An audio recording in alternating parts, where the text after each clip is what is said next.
Erev Tov, Shalom Lekulam, un cours sur la paracha de Yitro, Bezrat Hashem. Plusieurs choses à dire avant ce cours.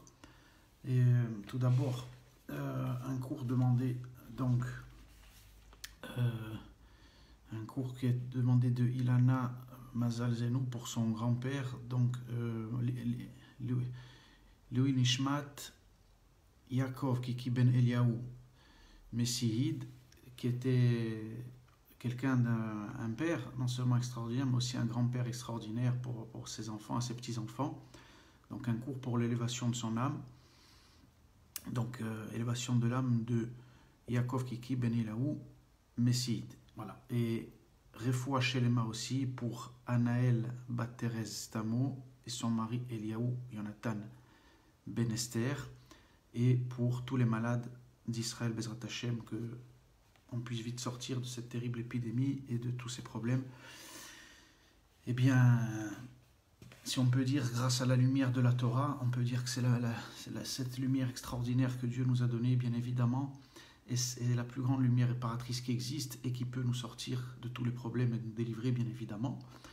Alors, le don de la Torah, c'est la paracha de Yitro, c'est là qu'on va nous parler du don de la Torah, et on va voir un petit peu le sens profond du don de cette fameuse Torah. Pourquoi Hachem a donné la Torah au peuple d'Israël? Pourquoi on a reçu la Torah? Qu'est-ce qu'elle représente finalement? Qu'est-ce que c'est? Est-ce que c'est un ensemble de lois? Comment on doit comprendre? On doit porter un éclairage véritable sur finalement cette révélation divine, cette prophétie qu'a reçue le peuple d'Israël. Bezrat Hashem, on va déjà, pour comprendre, remonter toujours à la source, à l'origine des choses, et voir pourquoi le peuple d'Israël donc, a reçu la Torah après la sortie d'Égypte. Il faut savoir comprendre certaines notions de la création du monde, bien évidemment, et voir où les choses s'enracinent. Akadosh Baruch Hu a créé ce monde, il faut savoir, d'une intention, entendu, de faire du bien. Et il a voulu donner la possibilité au peuple d'Israël, qui s'est finalement démarqué, comme on va le voir, afin de dévoiler les valeurs divines dans le monde.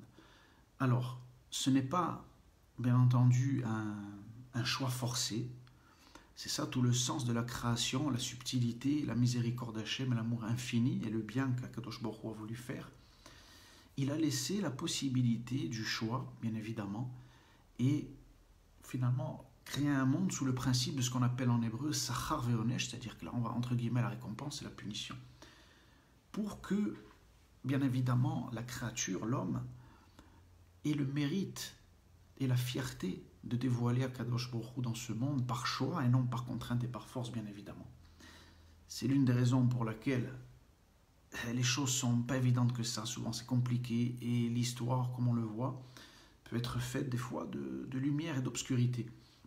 Mais c'est tout le sens finalement de l'histoire, de son sens et le parachèvement de la création aussi.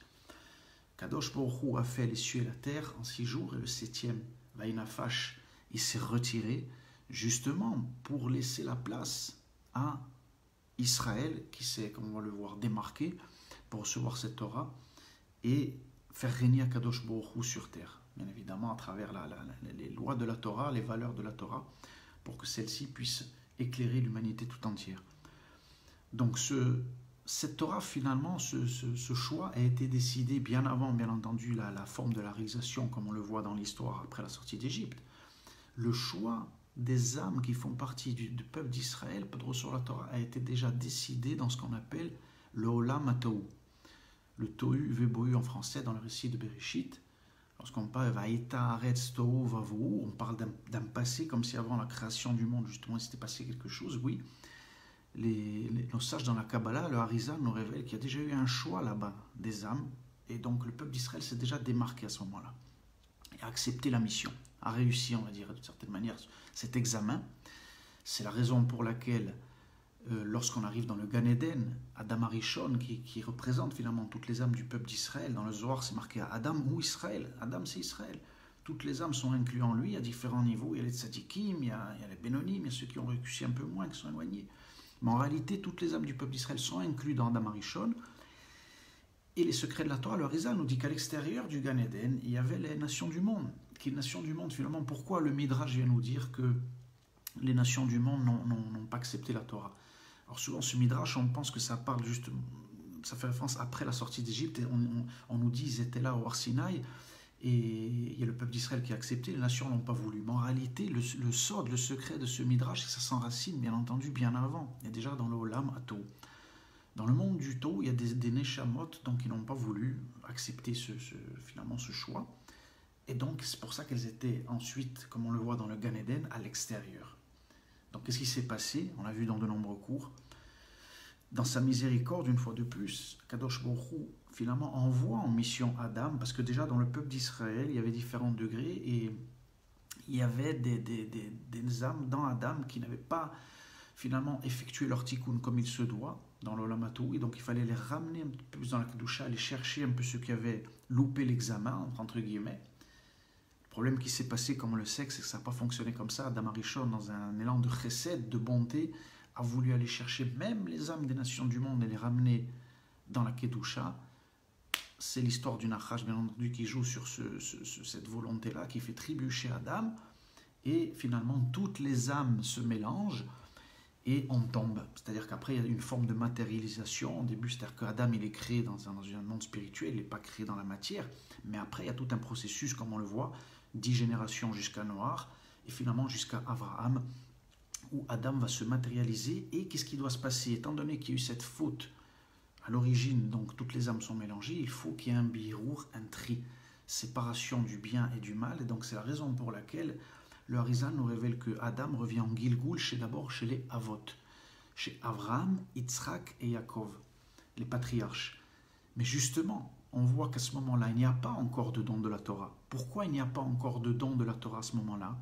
Eh bien parce qu'il y a un travail de séparation, de tri à faire chez les Avot. Déjà, Avraham, comme on le voit, il a en lui justement ce mélange au départ et quelque chose qui doit extraire de lui, c'est Ishmaël, la fameuse kilipa d'Ishmaël, Ishmaël qui représente aujourd'hui dans le monde moderne le monde arabo-musulman. Et donc Abraham, il a cette écorce en lui, et il a fait sortir, comme on l'a vu dans les parachas dans Bereshit, à travers Agar, la servante, sa servante égyptienne. Donc il extrait, Abraham représente la droite, le côté droit donc qui représente le chesed, dans la lumière divine, la bonté, la miséricorde. Il est venu apporter ce degré-là dans le monde. Et donc ce côté-là est entaché d'une écorce et qu'il fallait faire sortir. Et donc c'est Ishmaël qui sort à ce moment-là. Une fois que ce travail à droite est fait, il y a le côté gauche. Comme on va le voir, c'est très important pour arriver au don de la Torah, comme on va le voir, il faut la gauche, la droite et la centralité, le Emet, la vérité justement pour la Torah se dévoile. On passe donc au côté gauche, qui est la rigueur, la gvoura, c'est-à-dire que la retenue par rapport à la bonté, on va dire, c'est ça qui va faire la balance, qui est représenté par notre patriarche Yitzhak, Avinu. Et Yitzhak, lui aussi, doit faire un tri. En lui, il a un côté, il a une écorce qui s'appelle Esav. Esav, donc le frère de Yaakov, qui est là dans la matrice de Rivka. Esav, comme on le sait, n'a pas justement à échouer dans ce qu'on appelle l'Olam Hatou, dans ce choix des âmes au départ. Il avait eu la possibilité de réparer par miséricorde, il ne l'a pas fait, il a voulu s'exclure du projet divin. Et donc Yitzhak aussi, qui est le côté gauche, doit faire sortir Esav du projet. Lui, d'une certaine manière, ne le fait pas, mais encore une fois, c'est à travers, comme on l'a vu, Rivka, sa femme, qui reçoit en prophétie cette révélation comme Sarah pour Abraham. Donc nos Immaot font le travail exceptionnel de faire partir dans ces deux écorces, ces deux déviations qui sont à droite et à gauche du côté d'Abraham, Ishmaël, et du côté de la gauche, donc Esav, qui va donner aujourd'hui ce qu'on connaît sous la forme occidentale de la chrétienté. Esav, donc c'est tous ses descendants, c'est l'Occident chrétien. On arrive enfin à Yaakov. Yaakov qui a la centralité, cet équilibre au niveau des sphirotes, donc sur les attributs divins par lesquels Dieu se dévoile. Il y a les premiers attributs divins du haut, qui sont au niveau du cerveau, Chochma, Bina, Vedat, le père, la mère, cet accouplement au niveau de la tête, qui vont donner ensuite les autres attributs. Et donc Chesed, c'est Abraham, à gauche c'est Yitzhak, et Yaakov arrive enfin, c'est la centralité, le Emet, la Tiferet, ça s'appelle la splendeur dans la Kabbalah.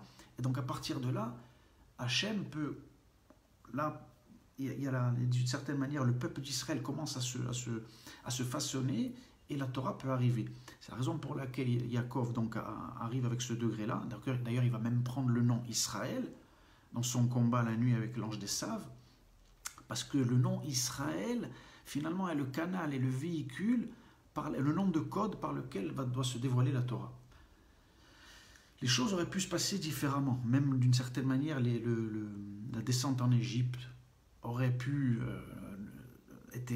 Il y en a qui disent que c'était obligatoire, bien entendu, pour terminer le birour, le tri des âmes, mais il y a d'autres avis aussi qui dire s'il n'y avait pas eu la vente de Yosef, bien évidemment, les choses auraient pu être avancées et la Géoula se faire plus rapidement. Ce n'a pas été le cas. Comme on le sait, Yosef a été vendu par ses frères, donc il a fallu descendre en Égypte.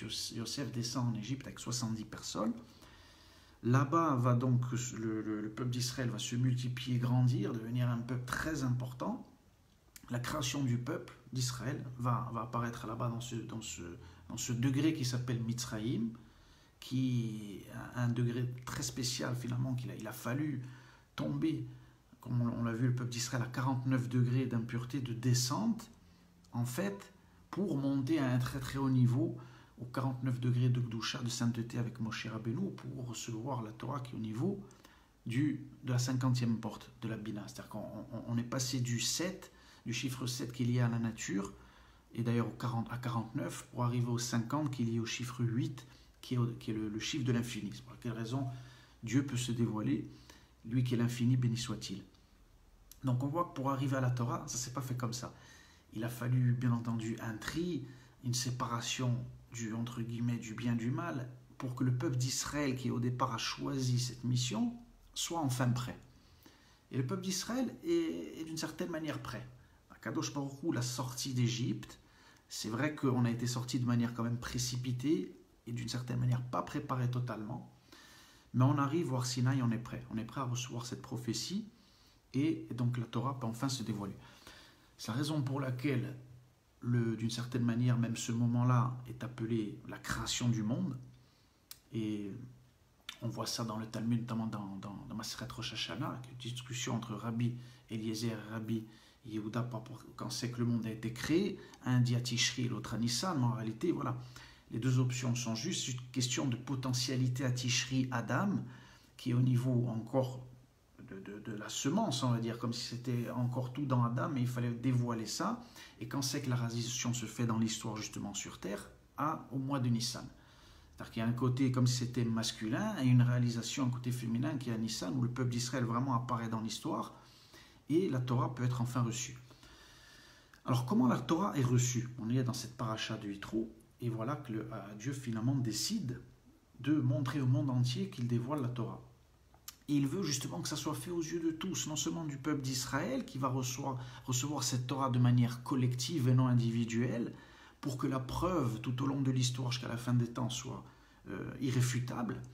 Et d'ailleurs, jusqu'à aujourd'hui, tout le monde le sait, et personne ne conteste la validité et l'authenticité de la prophétie qu'a reçue Israël.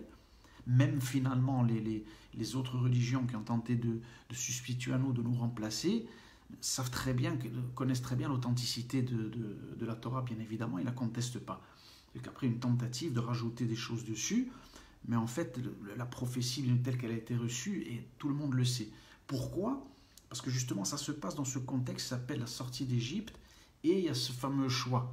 Il y a cette fameuse plaie, les fameuses plaies d'Égypte et celles des premiers-nés, qui finalement donne une information qui ne pourra pas s'effacer de la mémoire collective de l'humanité jusqu'à la fin des temps, qu'Israël est le premier-né, le fils aîné d'Hachem qui est choisi. Et donc les nations, qui sont représentées par l'Égypte, le voient ça. Ils voient que le peuple d'Israël est choisi, que Dieu, ça, il a choisi son peuple, ça y est.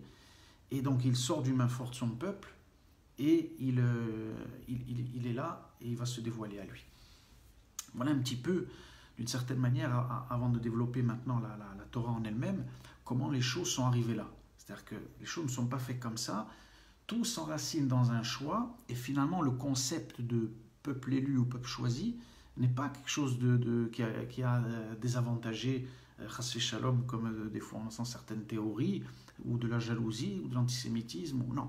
Le peuple d'Israël a été choisi parce qu'il a voulu aussi un mérite à cela, et les nations du monde, au départ, n'ont pas voulu des contraintes, ont voulu vivre un monde, nos sages rapportent que dans le concept, si on prend les deux, on va dire, côtés les deux déviations qui sont proches d'Israël, qui sont Esav, on va dire le monde occidental chrétien, et Ishmaël, qui est le monde arabo-musulman, eh bien nos sages nous rapportent, Esav, comme on le savait dans les parachiotes de Bereshit, c'était quelqu'un qui était débauché, qui vivait de meurtre, de rapine, c'était un voyou, il n'avait pas envie de vivre avec une contrainte, avec une loi. C'est quelqu'un qui voulait faire ce qu'il avait envie, qui voulait créer lui-même ses propres lois, ses fins personnelles. Donc c'est ça le monde occidental aujourd'hui, dans sa forme mauvaise, on va dire, bien évidemment. C'est-à-dire que c'est construire des lois, et finalement qui va servir les intérêts de ceux qui dirigent, pour s'enrichir, pour leurs propres intérêts, pour tout ce qu'on veut, pour un style de vie qu'ils ont envie d'avoir à ce moment-là, et ils vont dire que finalement c'est l'évolution des mœurs, donc ils vont établir certaines lois par rapport à ce qu'ils ont envie et leurs fantasmes du moment. Ça c'est Esav. Ishmaël aussi, c'est une autre déviation. Ishmaël, il a pris finalement que le côté absolu, on va dire, de la loi, et donc il se prend pour Dieu, et donc il applique finalement la loi de manière absolue, donc il détruit le monde. Et donc lui aussi, comme on le voit par rapport à son tempérament, c'était quelqu'un c'était un voyou aussi, c'était quelqu'un qui était débauché, qui faisait de l'idolâtrie. Donc automatiquement, eux-mêmes ont refusé, dans leur propre choix finalement, de ne pas recevoir la Torah. Donc le peuple d'Israël n'a pas été avantagé ou quoi que ce soit. Non, c'était un véritable choix. Et comme on le sait, il y a un prix à payer, que le peuple d'Israël a payé tout au long de l'histoire, parce que recevoir la Torah, c'est une chose, mais après, il faut pouvoir tenir avec ce joug-là, cette responsabilité. Il faut passer par des exils, il faut passer par des souffrances, il faut passer par des pogroms, il faut passer par des inquisitions, il faut passer par la Shoah même, et pour finalement arriver à la fin des temps et dévoiler Dieu dans le monde. Donc il y a un prix à payer de ça. Donc le peuple d'Israël a payé largement ce prix-là d'accepter la Torah. Donc c'est une sanctification du nom de Dieu, bien évidemment, a un mérite énorme. Il ne faut jamais l'oublier, d'être juif et d'avoir accepté la Torah. C'est quelque chose d'extraordinaire et d'un courage, finalement, qui est sans limite. Il faut se rendre compte à travers l'histoire tout ce que le peuple juif a subi pour finalement arriver à un but, parce que ne peut dévoiler la lumière que le peuple qui a connu l'obscurité et les souffrances, bien évidemment. C'est tout le sens qui prouve de l'élection d'Israël. Parce qu'un peuple dont Kadosh Baruch Hu n'a pas besoin, comme on le voit dans toute l'histoire, ben il disparaît. Toutes les civilisations qui ont persécuté Israël, que ce soit les Égyptiens, que ce soit les Babyloniens, que ce soit les Perses, les Grecs, les Romains, que ce soit le nazisme, tout disparaît. Le peuple d'Israël subsiste et tient parce qu'il a choisi de s'attacher à l'éternité. Alors c'est pas évident, on reçoit des coups bien évidemment, mais le mérite est là. Et le mérite de la récompense bien sûr dans le monde à venir ne sera pas le même pour le peuple d'Israël que pour les nations du monde, bien évidemment. C'est normal, c'est tout à fait normal. 613 mitzvot, accepter ces 613 commandements, bien ça, c'est normal qu'il y ait un prix après, quand on accepte ça tous les jours, parce que la Torah c'est pas simplement une religion, c'est pas simplement penser quelque chose, croire en quelque chose. C'est au quotidien, comme on va le voir, faire descendre les lois divines dans le concret. C'est prier 3 fois par jour, se lever tôt le matin, mettre les tefilines, mettre un talit, faire sa prière. En minyan, maintenant on ne peut plus trop à cause du corona, mais c'est ça, tout au long de l'histoire c'était ça.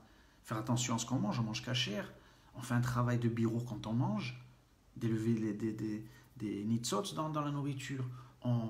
Il y a des fêtes, on garde le Shabbat, on ne transgresse pas, c'est-à-dire qu'on accepte un mode de vie et des lois au quotidien pour que Dieu puisse se dévoiler dans le monde.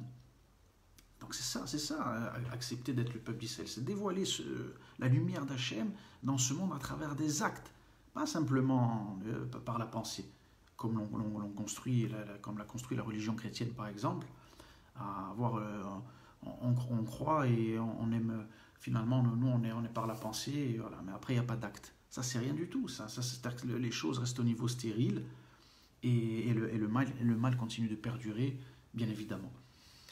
Donc voilà la Torah, sous quelles conditions finalement elle peut se recevoir. Maintenant, comme on a vu par exemple le 613, c'est intéressant de le préciser. La Torah, il ne faut pas oublier que c'est véritablement la lumière qui permet, qui permet à l'homme de vivre, à ce monde de subsister. Dans 613, déjà, nos sages nous révèlent c'est lié au corps de l'homme. Le corps de l'homme nous révèle nos sages dans Maseret Makot, à la page 29, je crois, page 29, que 613 mitzvot, c'est quoi?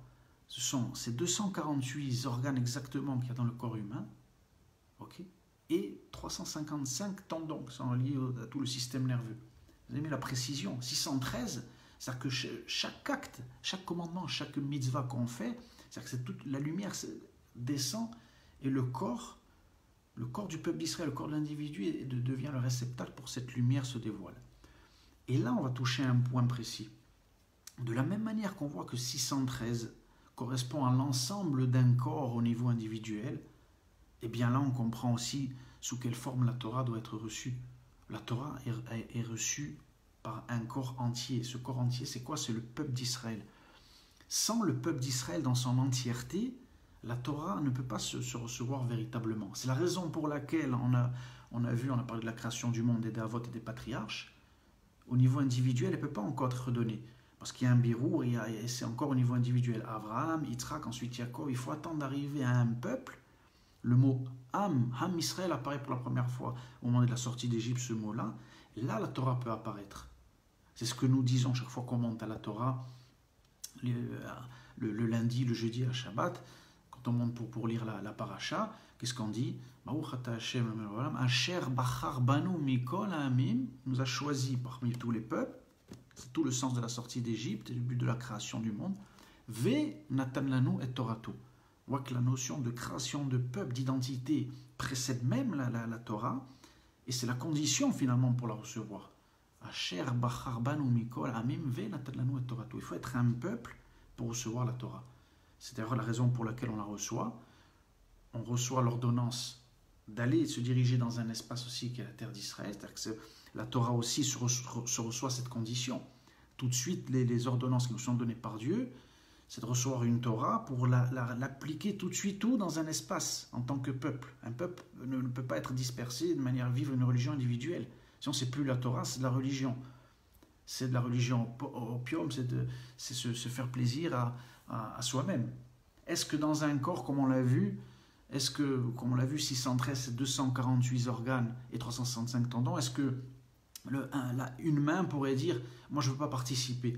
Est-ce que le 613, qui est un code finalement pour que la lumière descende, pourrait être non? S'il suffit qu'une main ou même un doigt n'accepte pas de faire le travail, eh bien tout de suite c'est annulé, il y a un court-circuit.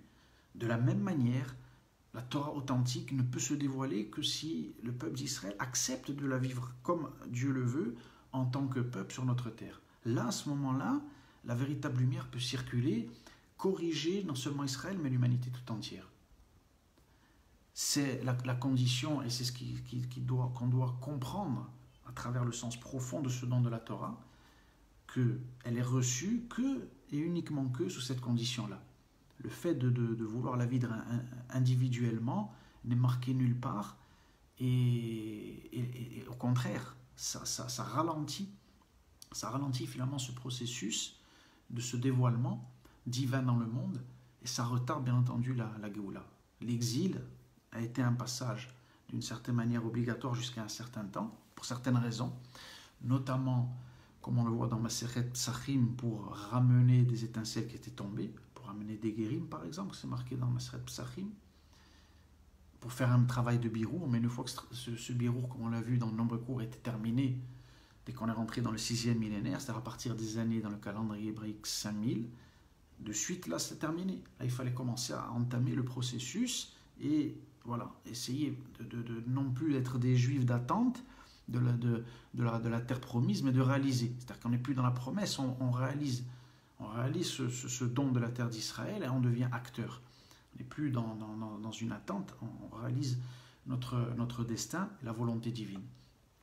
Ça, c'est la clé finalement pour que la Torah soit reçue.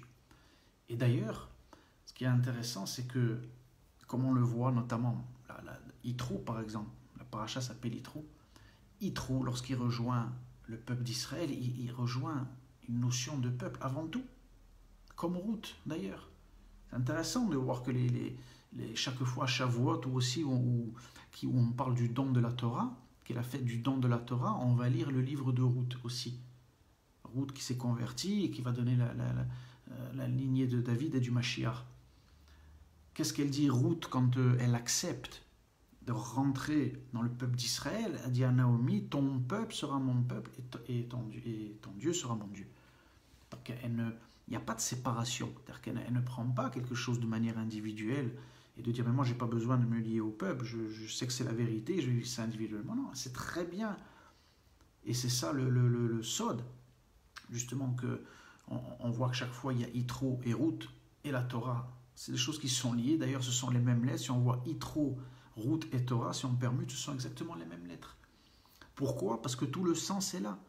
Tout le but de la Torah, quand il est donné, il est là. C'est-à-dire qu'à travers même ces retours, Yitro, Ruth, et que la Torah est donnée, on comprend que quand il y a l'acceptation et la compréhension de comment on doit être reçu, non seulement ça peut se dévoiler, mais c'est-à-dire que même finalement, avec cette preuve, ce retour des étincelles qui étaient tombées dans la clipa et qui reviennent, le mal peut être soumis. Parce que le retour finalement d'Yitro, Ruth, toutes ces neshamot-là permettent après, avec la réception de la Torah, dans le monde, de vaincre le mal. C'est-à-dire qu'il n'y a juste plus un éloignement, une séparation, de vivre d'un côté et de s'éloigner du mal. Non, c'est plus que ça. C'est-à-dire que ces âmes-là permettent après de soumettre le mal.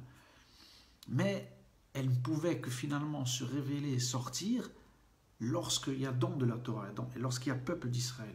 Là, la lumière est forte, se dévoile, donc elle permet de ramener les étincelles aussi qui sont tombées et qui sont emprisonnées dans le mal et de soumettre ce mal. C'est ça l'idée du don de la Torah, qui est quelque chose de fondamental et d'extraordinaire. Le don, comme on le voit, est un principe masculin, bien évidemment, c'est quelque chose de masculin. D'ailleurs, on voit dans certains endroits dans la Torah, beaucoup de fois, on voit toujours que c'est au 3e jour que les choses se font. Pourquoi? Là, on le voit aussi. Regardez ce que nous dit la Torah.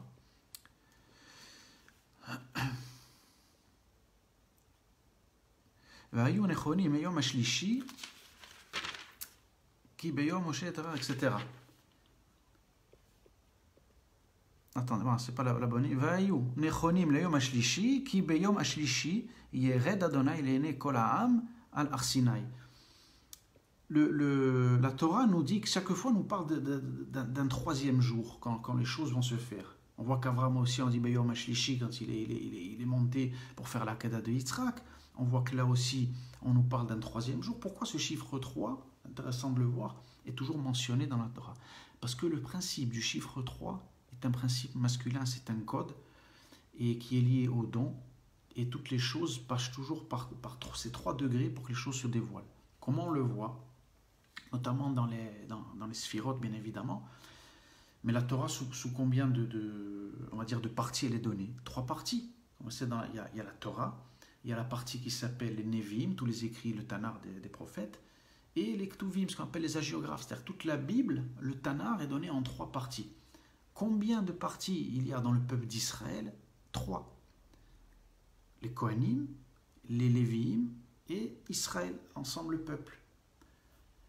Combien il y a de Avot? Il y en a 3. C'est le principe masculin au départ qui va devoir dévoiler, etc. etc. C'est infini ces choses-là. Combien de degrés pour que la Torah arrive dans les sphirotes? On le voit, Chesed à droite, Gvura à gauche, et enfin la Tiferet 3. Le principe masculin est là, et la Torah peut se dévoiler dans la Malchut.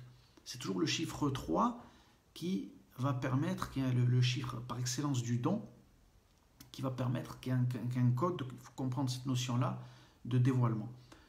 La Magen David, la forme triangulaire, bien entendu, c'est le chiffre du don aussi. 3, c'est le don. C'est pour ça que le triangle a une forme, il y a 3 pointes, parce que justement ça fait référence à ce qui est pris au niveau de la lumière divine, et qui va descendre dans ce monde, c'est 3 degrés.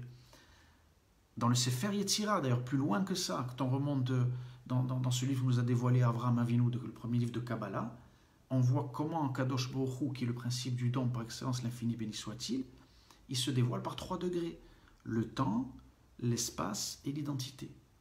L'âme d'Israël, l'espace qui est la terre d'Israël, et le temps finalement qui va être le Shabbat, qui est cette notion, on va dire, masculine par excellence aussi, qui va venir donner, ensemencer tous les autres jours de la semaine, qui sont un principe qui reçoivent cette lumière-là du Shabbat. Ouais, comme les choses fonctionnent. Et le peuple d'Israël lui-même est masculin ensuite. Il est féminin par rapport d'abord à Hachem puisqu'il reçoit, et ensuite il est masculin parce qu'il est hors l'agoïm, et donc il va donner cette lumière, il doit avoir un rôle de don, de donneur vis-à-vis des nations du monde. C'est la raison pour laquelle tout le principe de l'ego, qui est la réception, qui finalement est l'antithèse du don, qui doit être corrigé.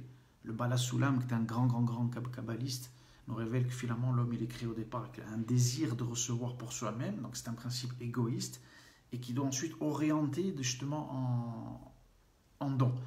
Donc c'est tout le travail. Israël doit atteindre ce degré, bien évidemment. Alors, chaque individu en tant que peuple, on doit atteindre ce degré-là pour que la Torah se dévoile. Sinon, bien entendu, elle ne peut pas se dévoiler. Donc il faut qu'elle passe par 3 degrés, comme on le voit. C'est pour ça que chaque fois le chiffre 3 arrive dans la Torah. Il faut l'espace, la terre d'Israël, l'âme d'Israël collective, le peuple, et au niveau du temps, être connecté, bien entendu, au Shabbat, comme on le voit, qui est un commandement fondamental, et qui nous permet de nous renouveler et de faire une tchouva profonde chaque semaine, c'est-à-dire de revenir à notre Créateur, revenir, de comprendre. D'ailleurs, c'est pour ça que dans le Kiddush, on répète toujours la Yetziat Mitzrayim et Zecher Lemaaseh Bereshit. On pense toujours à la sortie d'Égypte, qui est le but de la création du monde. Hachem nous a choisi en tant que peuple pour dévoiler sa Torah. Et Bereshit aussi, parce que dans le Maaseh Bereshit, comme on l'a vu, c'est-à-dire que la réalisation, c'est à la sortie d'Égypte, mais tout s'enracine dans le récit de la création, de manière profonde. Tout a été décidé à ce moment-là. Donc voilà, on a vu un petit peu les bases, on va dire, et ce que c'est le don de la Torah. On va voir que c'est pas simplement, comme on l'a vu, un don, on a reçu simplement des lois. C'est beaucoup plus profond que cela. Et donc pour permettre à ces lois de descendre dans le monde, il faut des conditions. Et d'ailleurs, c'est la raison pour laquelle, ensuite, là on est dans la paracha de Yitro, eh bien on va passer tout de suite, ensuite, après cette paracha, quelle paracha? La paracha de Mishpatim. Parce que Dieu nous indique tout de suite, attention, la Torah n'est pas faite là, n'a pas été donnée pour que ce soit une religion, qu'on soit perché, qu'on regarde vers le ciel. Non, il y a vous recevez une prophétie, des valeurs divines, des lois, et Mishpatim, justement, c'est l'application. C'est-à-dire tout de suite, ces lois vont devenir s'habiller dans le système de la vie de tous les jours, dans des lois économiques, des lois civiles, des lois judiciaires, tout. C'est pour ça que le peuple d'Israël doit être sur sa terre, bien entendu, et doit avoir un État juif régi sous les lois de la Torah. Et là, à ce moment-là, bien entendu, on sera hors l'agoïm, puisque les valeurs divines s'enracinent dans la perfection, et c'est-à-dire qu'il n'y aura plus de déséquilibre comme on le voit aujourd'hui en matière sociale, pour juger sur le plan judiciaire, sur le plan économique. Tout sera au niveau du Hémet, bien évidemment. L'homme ne se permettra plus de dépasser les limites. Ça, la force de la Torah, à l'inverse des autres modèles qui finalement construisent, vont construire des systèmes de lois qui sont basés sur l'intérêt, sur l'ego, et donc après qui détruisent le monde puisqu'il n'y a pas d'équilibre. La Torah finalement empêche ça, c'est le garde-fou. La Torah va permettre à l'homme d'arriver à une certaine limite, à une certaine autonomie, mais dès qu'il va dépasser les limites et qu'il risque après de mettre en danger son peuple, l'humanité, puisqu'il y aura un décalage, c'est-à-dire qu'on va sortir de la justice, de la véritable droiture que représente le nom Israël, même Yachar El, cette ligne droite, et bien à ce moment-là, il y a les lois. C'est-à-dire qu'on peut plus, un homme ne peut pas arriver, s'il y a un gouvernement de Torah, et aux commandes, et de dire ah mais tiens, sur ce problème économique je vais faire comme ça. Non, il y a des textes. La Torah a été donnée, et pas que de manière écrite. Il y a la Torah orale aussi, avec tout le chasse, le Talmud, la Mishnah, etc. Et la halacha, au sens concret de chaque chose, qui permet sur chaque problème que quelqu'un peut avoir individuel au niveau collectif, d'apporter la solution. Pas une solution que l'homme aura inventée, parce que l'homme est limité aussi, mais toutes les choses s'enracinent toujours, bien sûr, au départ, dans l'absolu. Et la différence qu'il peut y avoir, certains vont dire, mais attention, si c'est la Torah, mais ça peut être la porte ouverte. Alors certains comparent parce qu'ils ne connaissent pas au régime des islamistes, puis, ouais, mais si c'est la loi de Dieu, alors là voilà, c'est là où la Torah est extraordinaire, et elle a permis ce garde-fou aussi de l'autre côté, de faire de nous des tyrans, c'est qu'il y a des choses qui sont dans la Torah écrites, qui s'enracinent dans l'absolu, mais la Torah orale est là pour permettre justement de toujours faire descendre ces lois dans la réalité, qui prennent en compte les faiblesses humaines, et l'homme ne pourra jamais finalement prendre ce pouvoir-là de devenir un tyran, puisque justement même la Torah chez Béalpé, lui aussi va lui mettre les gvous là à un moment donné. Comme on le voit par exemple, la peine de mort existe dans la Torah, mais on voit que finalement ce que nos sages de Rachamim ont mis en place rend impossible une application, pratiquement impossible une application de la peine de mort. Pourquoi? Parce qu'on sait très bien ce que ça donne, on voit l'islam, ce qu'ils ont fait, et ce qu'ils font encore aujourd'hui. Donc c'est-à-dire qu'il y a un degré qui est au niveau de l'absolu, qui prend conscience à l'homme que des fois sa faute mérite une condamnation de mort dans le ciel céleste, mais bien entendu l'homme ne va jamais prendre les habits comme ça, comme s'il se prenait lui-même pour Dieu comme dans l'islam, et venir appliquer la sentence, être la main de Dieu sur terre, et prendre la vie des gens, ou tuer, ou condamner, ou couper des mains, ou ce que la charia fait. C'est ça la différence, c'est ça le modèle extraordinaire d'équilibre qu'est la Torah d'Israël, la Torah de Dieu qui va descendre. Et c'est pour ça que finalement les nations le verront et comprendront à quel point, en essayant de prendre notre place, non seulement elles se sont détruites, elles ont détruit les autres. Lorsque la chrétienté a tenté de remplacer Israël, eh bien ça n'a pas marché, on le voit, elle a détruit le monde. Elle a eu des régimes après complètement totalitaires, sur l'Inquisition, ce qu'elle a fait, les croisades, etc. Elle a détruit le monde. Et aujourd'hui, même si elle est plus au pouvoir, elle détruit sous une autre forme, parce que comme c'est une déviation et c'est quelque chose de faux, eh bien leurs dirigeants font que commettre des crimes. Ah, il y a des choses horribles, de la pédophilie, de tout ce qu'on veut. L'islam, c'est pareil. L'islam, il a tenté de se substituer et de prendre la place d'Israël. Eh bien là, il détruit le monde. Il détruit le monde. Il applique une loi, finalement, qui est fausse, et il détruit. Il détruit parce qu'il n'a pas le code qui est la Torah justement chez Béalpé. C'est ça que, d'une certaine manière, la Torah a été donnée de manière inviolable à Israël, avec la Torah chez Birtav, qui est un code finalement. C'est comme si c'était un texte codé. Mais après, pour décoder ça, il y a tout ce qui a été transmis oralement, qui permet de comprendre le sens de ces versets, bien évidemment. Et si on n'a pas la Torah orale, ça reste un texte qui est crypté. Et celui qui le prend, qui a juste ça, eh bien, il détruit. Il détruit le monde, bien évidemment, parce qu'il passe complètement à côté du sens du texte et de ce qu'il veut dire. D'ailleurs, la Torah a 4 niveaux, pour n'oublier justement le sens littéral. En hébreu, le pshat n'est que le premier niveau, justement. C'est que l'apparence, c'est que l'extériorité, c'est que la manière dont Dieu s'habille dans les textes. Donc c'est qu'un vêtement, il faut faire attention. Et ensuite le remez, qui est le sens allusif, le drash, l'interprétation poussée, et le sod, les secrets. Donc tous ceux qui ont pris un livre comme ça, les Septante, les fameux Septante traduits par les Grecs, en plus traduits dans l'autre langue, ils n'ont rien. C'est-à-dire qu'ils n'avaient même pas le pshat, et ils n'avaient pas tous les autres degrés, bien évidemment, qui sont le remez, le drash et le sod. Donc ça a détruit. L'islam pareil, l'islam a voulu prendre la Torah, à transformer les noms et mettre des noms arabisés, on va dire, changer même, comme on le voit dans le passage de la Kedah, ce n'est plus Yitzhak qui est sacrifié, mais c'est Ishmaël. Ils ont détruit. Parce que la Torah est une lumière, est un code qui est inviolable. On ne peut pas prendre la Torah. C'était donné de manière codée, cryptée, et seul Israël bien entendu, est détenteur de cette révélation, parce que c'est lui qui l'a reçue de manière collective au Har Sinaï. Et c'est lui le seul qui doit, bien sûr, réaliser cette mission et en faire profiter aussi l'humanité entière. Parce que le but de la Torah n'est pas que le peuple d'Israël reçoive cette chose de manière individuelle et pour lui-même, mais au contraire pour le dévoiler aussi à l'humanité tout entière. C'est ça ce que l'humanité doit comprendre, c'est que le but d'Israël est d'être hors la goïm, c'est-à-dire que par la réception que nous faisons de la Torah, on va le révéler à l'humanité tout entière également. Voilà un petit peu pour l'ensemble. Voilà, maintenant on a une certaine idée grâce à nos chats de ce que c'est la profondeur du don de la Torah. On a vu le chiffre Torah, à quoi ça correspond. Et ce fameux décalogue, on va terminer sur ça. Il est très important, on va le répéter. Le premier commandement finalement, quand on reçoit cette première parole, c'est justement Hachem qui nous dit Anochi Adonai Elohecha Asher Otzeticha Meretz Mitzrayim Mibet Avadim. Donc pourquoi finalement comme le disent souvent nos sages, pourquoi il ne se présente pas en tant que créateur Hachem à ce moment-là? Parce que justement, la création, tout le récit de la création, Hachem était seul quand il a créé le monde. Il n'y avait pas finalement, entre guillemets, de témoins.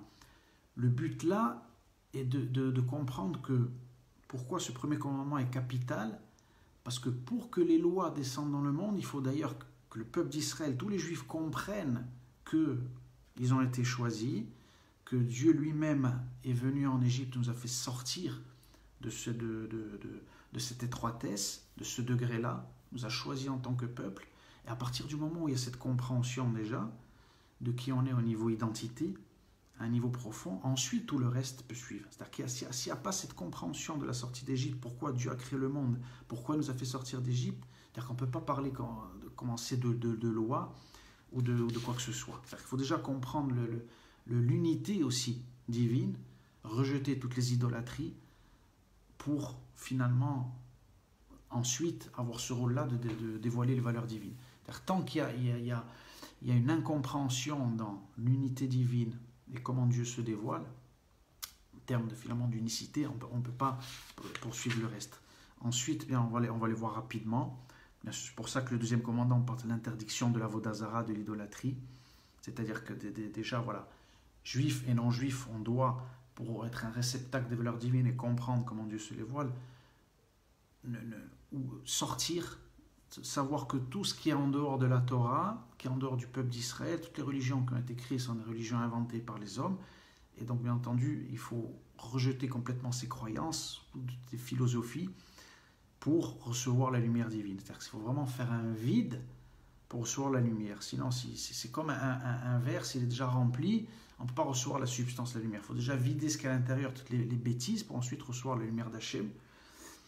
Et le troisième commandement, donc ça on a vu le troisième, le deuxième c'est l'interdiction de la vodazara. Ok. L'interdiction ensuite de prononcer son nom en vain, bien évidemment.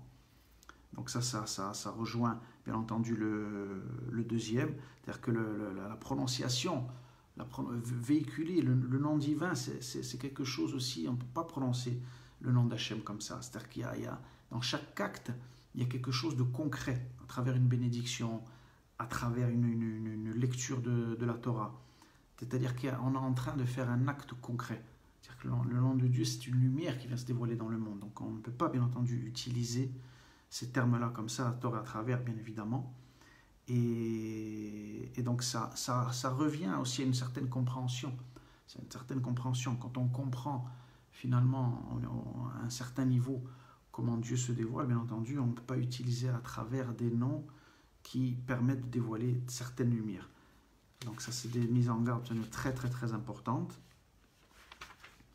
Quatrième commandement, le Shabbat, bien évidemment, qui est, comme on l'a vu dans ces 3 degrés fondamentaux, le sens de tout, puisque le Shabbat, finalement, ce degré-là, c'est toute l'histoire humaine aussi. Il y a les 7 jours de la semaine, mais il y a aussi tout ceci, comme on l'a vu, cette Shemitah, ce monde qui dure 6 millénaires, et le Shabbat, c'est la Teshuvah, le retour, le repentir, revenir à pourquoi Dieu a créé ce monde et le but.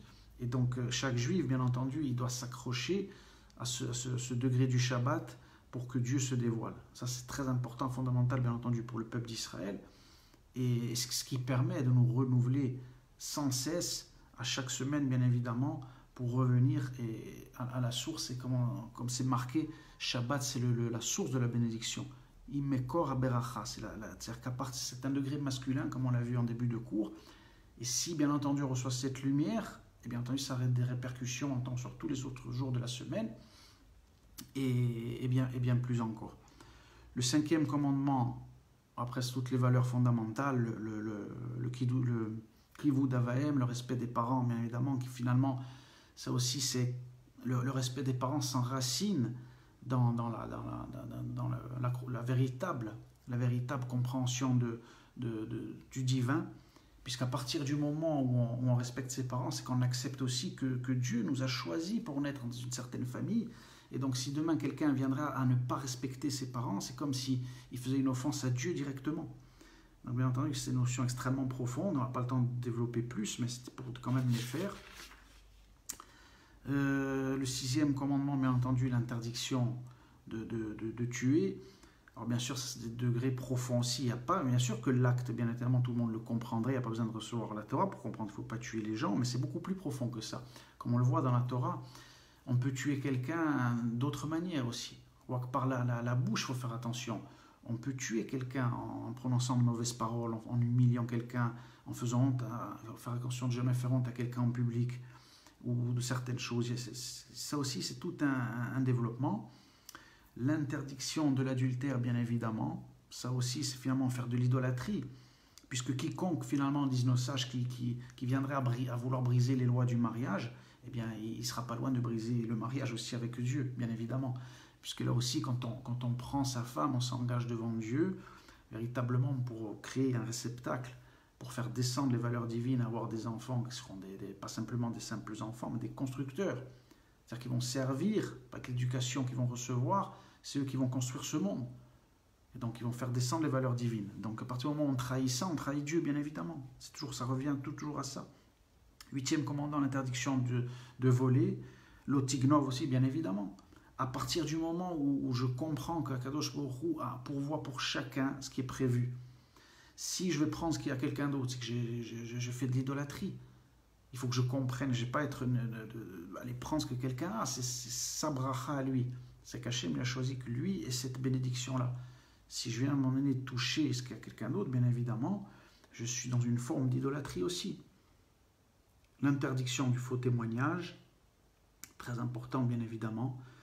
C'est pour ça que chez nous, nos sages, l'interdiction s'applique, nos sages disent dans le cas où un témoin a la certitude qu'un fait s'est produit, mais il n'y a pas à assister personnellement, nous dit par exemple Sforno. Oui. Ainsi, par exemple, lorsqu'un maître ou des amis d'une honnêteté scrupuleuse rapportent un fait, celui qui l'entend ne peut pas déclarer qu'il en a été témoin. Qui plus est, si un maître dispose d'un seul témoin valable et demande à un disciple de venir au tribunal pour donner l'impression qu'il est en mesure de témoigner pour intimider la partie adverse et l'inciter à reconnaître la vérité, le disciple ne doit pas accepter. Donc on voit que là aussi il y a tout un système de gérance au niveau de la justice, bien évidemment. Et donc sur ça repose le monde aussi. Et faire un faux témoignage, bien entendu, ça aussi, c'est renier Dieu, puisque à un moment donné, quand on va venir transformer la vérité, eh bien on fait aussi une déviation. Et donc ça aussi, c'est fondamental, c'est ce qui permet l'équilibre du monde, bien évidemment, au niveau de la justice. Et le 10e commandement, qui est l'interdiction de convoitise, on l'a vu tout à l'heure, qui est en parallèle avec le vol. À partir du moment où on veut posséder les biens de quelqu'un, eh bien c'est qu'on est dans une forme de Avodazara. Parce que moi-même, tout est décidé pour moi dans ce monde. Et ce que je dois recevoir, je vais le recevoir de toute manière. Donc si je convoite quelqu'un d'autre, c'est que je n'ai pas compris que Dieu a besoin de moi pour une mission spéciale et il m'a choisi, moi, pour une mission spéciale. Donc je n'ai pas regardé ce que fait l'autre. Ça, c'est fondamental. Et il n'y aura plus de problème. Vous imaginez toutes les guerres qui auraient été évitées si ce commandement aurait été compris. Si la loi de la Torah était comprise, il n'y aurait même plus aucune guerre dans le monde, puisque la convoitise disparaîtrait tout de suite. Mais sur ça, il faut comprendre le sens profond des choses, pourquoi Dieu a créé ce monde, et comprendre après la valeur de chaque individu.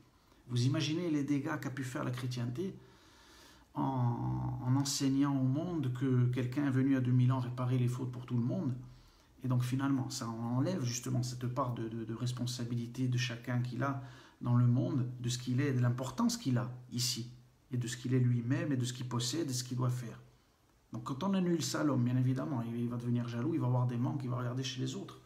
La Torah, au contraire, vient mettre l'accent sur l'importance de chacun. C'est pour ça que chacun descend dans ce monde avec une mission spéciale, avec sa propre réparation qu'il doit faire lui, tout au long de plusieurs vies même, puisqu'il y a des Gilgulim, comme on l'a vu. Donc Hachem donne une importance fondamentale à chacun. Et même Mashiach, qui arrivera à la fin des temps, ce n'est pas lui qui aura permis à tous ceux qui ont fait leur réparation de la faire. Chacun pourra arriver devant Hachem, devant Kadosh Baruch Hu, fièrement à la fin des temps, à dire oh, j'ai réussi ma mission. J'ai mis plusieurs temps, je suis tombé, je me suis relevé, mais j'ai réussi. Et ça, c'est ça la grandeur de la Torah, bien entendu, et le dévoilement de cette lumière, de rendre à chaque individu sa dignité et d'être lui-même à un niveau individuel, bien sûr, toujours dans la notion de peuple, un canal pour que Kadosh Baruch Hu se dévoile. Voilà pour la paracha de Yitro, très très profonde, on pourrait passer des heures à développer ces sujets-là, mais on est pris par le temps. Ah, il y a peut-être une question, juste avant de terminer, de Frédéric. Donc, dans toutes les infractions aux 10 commandements, font de nous des personnes idolâtres. Et oui, Nahon. Merci Frédéric pour cette remarque. Oui, en fait, on voit que finalement, que dès qu'on on manque à un de ces commandements, c'est finalement, oui, être dans une forme d'idolâtrie, tout à fait. Chazak ou Baour. Alors, je vous dis merci à tous d'avoir été là pour ce cours. Pour ceux à qui j'ai partagé le lien sur mon Facebook, ils pourront me retrouver dans à peu près 10 minutes pour une conférence avec le Bnei Brit France pour parler de mon livre, Bezrat Hashem. Ça sera un autre sujet, mais on va développer aussi de la Torah là-bas. Donc ceux qui veulent venir, Bessibra, il y a le code, tout ça, regardez sur ma page Facebook, venir sur Zoom. À toutes et à tous, à très très bientôt et Shabbat Shalom.